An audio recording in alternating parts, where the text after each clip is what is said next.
Тейчи! Отгоре там по-високо. Душичка малка.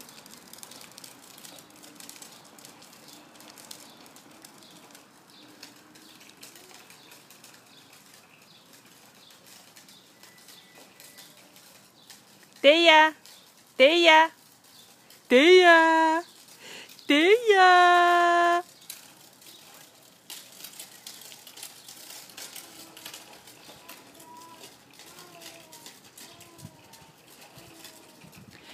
Доста е щастлива, щом нарежда.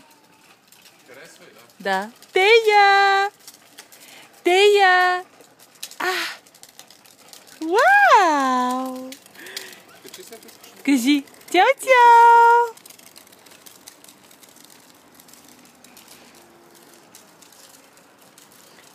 Тея с новото си момичешко колело.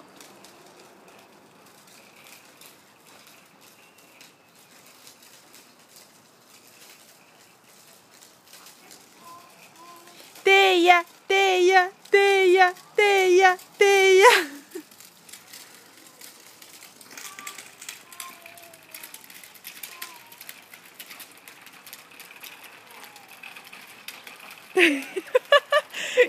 Малика колко е весела. Тейчи! Тея! Харесва и много. Много. Ето тук мога да купим още 3-4 фенера да стоиш. Да, до края. Ето такива е като лъжни там. Да? И знаеш какво мога да направим? Ще купим, примерно, от доларавата 10 на фенера некъде, може да ги наредим е тук, ония там ще го измъкнем и ще вземем един от тия, за да са навсякъде еднакви. Ти там можеш да сложиш един. Да, защото тук, като ги измъкнете четирите, тук става, ще има за още два. И тук, като сложи още два, така цялата трева да е обикновена. Ти тук отзад мислиш ли да косиш? Отзад мислиш ли да косиш? Отзад ще има места, където с такава косачка бензинова тия големите няма да стане. Да, придумай, как ще бъде? Мама! Чао! Виж как се отправи тревата. Чао! Да.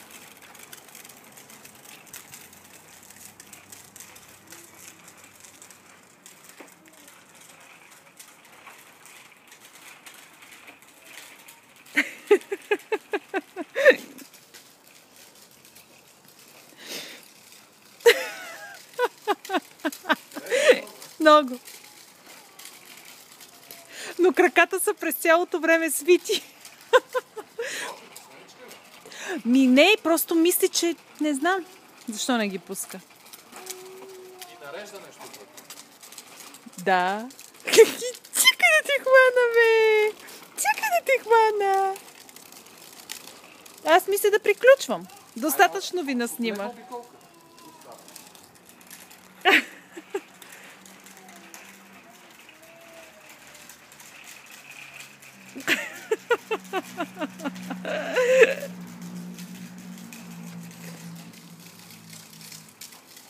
Детето му харесва навън. Това е.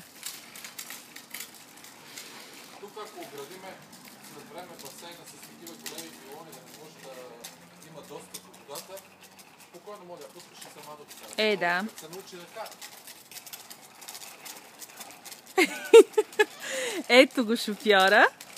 Спирка. Я кажи, мамо, доволна ли си от новото си колело? Я кажи, доволна ли си? Кажи на всички чао. Чао! Кажи. Чао! Чао!